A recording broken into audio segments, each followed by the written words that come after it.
السلام عليكم ورحمة الله وبركاته.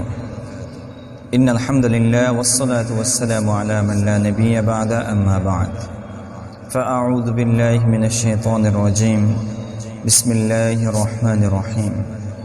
إن الذين آمنوا وعملوا الصالحات لهم جنات النعيم. وقال رسولنا وإمامنا وقدوتنا صلى الله عليه وسلم: من صام رمضان ثم أتبعه ستا من شوال كان كصيام الدهر كله أو كما قال النبي عليه الصلاة والسلام. আলহামদুলিল্লাহ,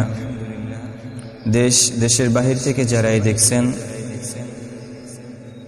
সকলের প্রতি অনেক অনেক দোয়া এবং শুভকামনা জানিয়ে শুরু করছি আজকের আলোচনা।